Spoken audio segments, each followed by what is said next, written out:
Amityville, un nombre que ya de por sí escalofríos, ¿verdad? Hoy nos adentramos en un caso que ha fascinado y horrorizado al mundo durante décadas, los asesinatos de la familia de Feo en 1974.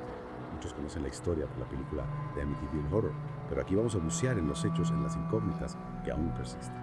Prepárense porque esta inmersión nos lleva a las profundidades del misterio. Así es, y para guiarnos en esta oscuridad utilizaremos extractos de la página de Wikipedia de Ronald DeFeo Jr., el autor confeso de los crímenes. Intentaremos desentrañar lo que realmente sucedió aquella fatídica noche. Empecemos por escena del crimen.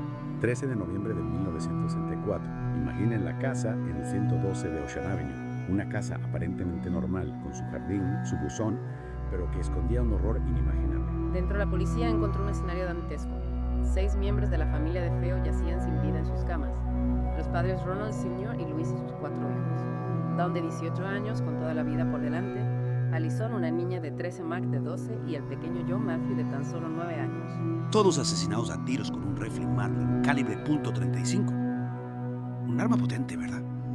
Y lo más escalofriante, todos boca abajo sin signos de lucha, como si hubieran sido congelados en un sueño eterno. Exacto, y aquí surge la primera pregunta que nos hiela la sangre. ¿Cómo es posible que nadie escuchara los disparos? 6 disparos de rifle no son precisamente silenciosos. Los vecinos solo recordaban haber oído a la familia Shaggy ladrar esa noche. ¿Se imaginan el silencio que debió reinar en esa casa mientras se cometía semejante atrocidad? Un silencio que grita, ¿no? Y que nos lleva al principal sospechoso, Ronald DeFeo Jr. Butch, el hijo mayor. Al principio intentó crear una cortina de humo culpando a un sicario de la mafia llamado Luis Falini, pero su coartada se desmoronó rápidamente. Sí, al día siguiente, DeFeo confesó. Una vez que lo pensé, no pude detenerme. Todo pasó muy rápido, dijo los detectives. Intentó deshacerse de las pruebas, la ropa ensangrentada, el rifle y los cartuchos, pero la policía los encontró cerca de una alcantarilla. Un intento torpe de encubrir su crimen, ¿no crees? Lo que nos hace pensar que quizás actuó con una mezcla de impulsividad y premeditación. Precisamente, y esta dualidad es uno de los enigmas que envuelven a DeFeo.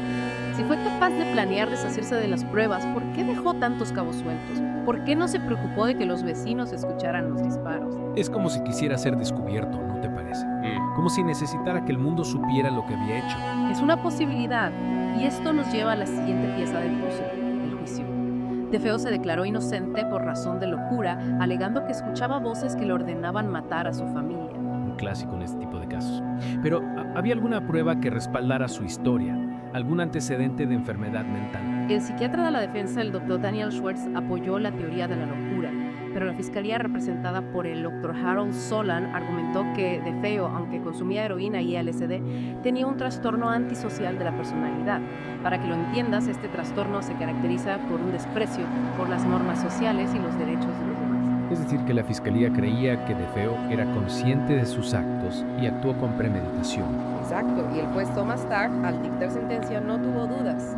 Los asesinatos más atroces cometidos en el condado de Suffolk desde su fundación. DeFeo fue condenado a 6 cadenas perpetuas consecutivas. Un final aparentemente justo para un crimen tan terrible, pero las dudas, las contradicciones persisten. Y aquí es donde el misterio se vuelve aún más profundo. Empezando por la falta de lucha. Si DeFeo no los drogó, ¿cómo es posible que nadie se despertara o intentara defenderse? Podría ser que no actuara solo.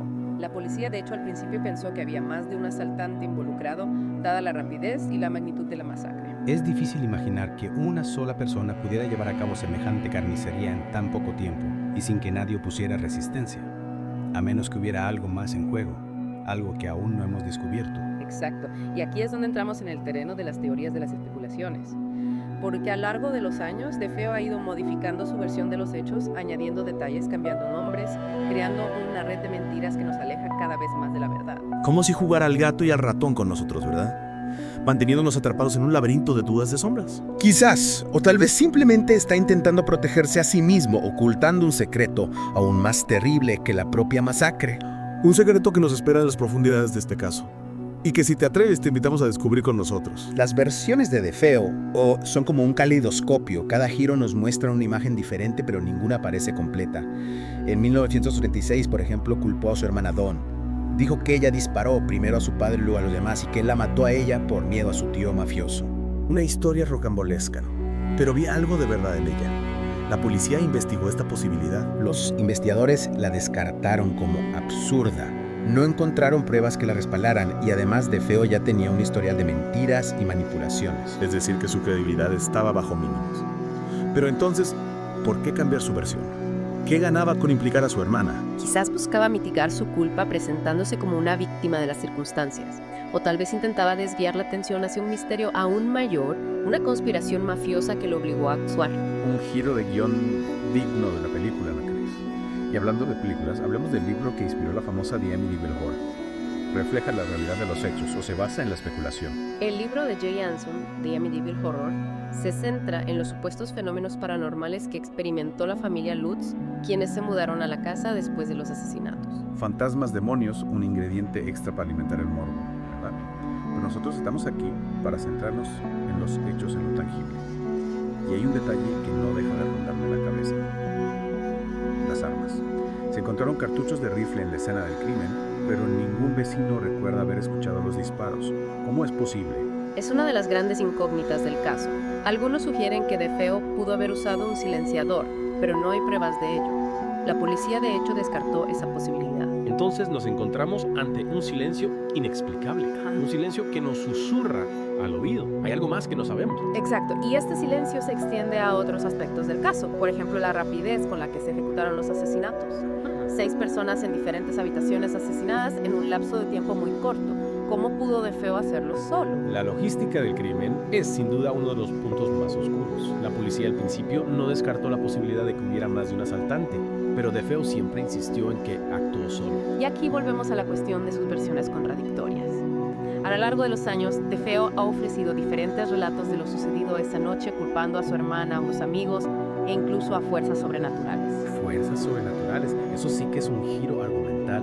DeFeo llegó a hablar de posesiones demoníacas. Sí, en alguna de sus últimas entrevistas, DeFeo ha insinuado que la casa estaba poseída por una entidad maligna que lo obligó a cometer los asesinatos. Una excusa bastante conveniente, ¿no crees? Pero, ¿hay algo de verdad en estas historias? ¿O son simplemente un intento desesperado de eludir su responsabilidad? Es difícil saber. Y lo cierto es que el caso de Amityville ha trascendido el ámbito criminal para convertirse en un fenómeno cultural. La mezcla de realidad y ficción alimentada por el libro de Anson y las películas que se han inspirado en él ha creado una aura de misterio en torno a la casa y a sus protagonistas. Un misterio que nos atrapa, que nos hace cuestionarnos la naturaleza del mal, la existencia de lo sobrenatural y la fragilidad de la realidad que creemos conocer.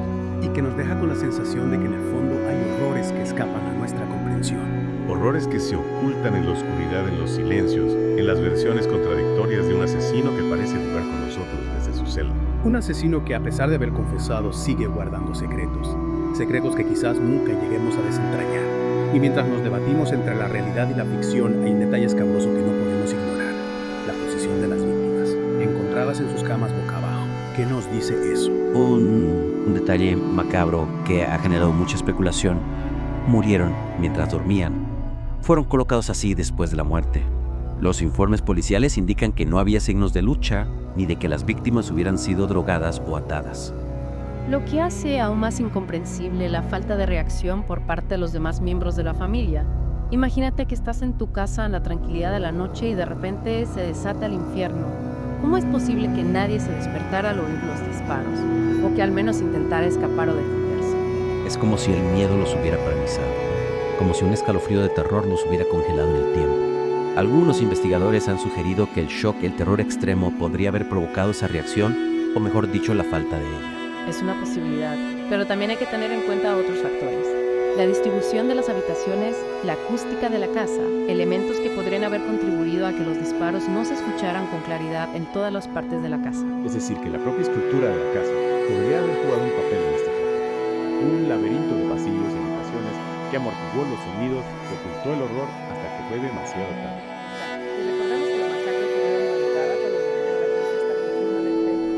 En la oscuridad, los sentidos se agudizan, la imaginación se dispara. ¿Pudo DeFeo aprovechar esa vulnerabilidad para...? Esa es la pregunta del millón. Y nos lleva a otra incógnita. ¿Por qué eligió ese momento específico? ¿Fue premeditado o un impulso repentino? ¿Un arrebato de locura? Su confesión inicial, en la que afirmaba que no pudo detenerse, apunta a una especie de frenesí homicida, como si hubiera perdido el control, como si una fuerza oscura se hubiera apoderado. Pero esa confesión, como hemos visto, está llena de contradicciones.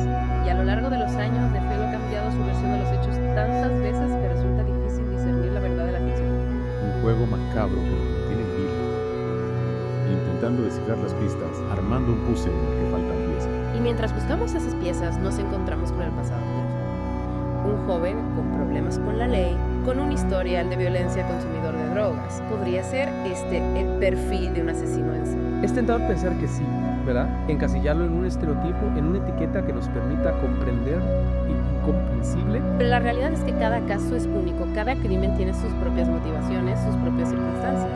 Y en el caso de Amityville, esas motivaciones siguen siendo un enigma. Un enigma que nos invita a reflexionar, a cuestionarnos, a no dar nada por sentado, porque en las sombras de este caso se esconden las sombras de la propia humanidad. Las sombras del miedo, de la violencia, de la locura.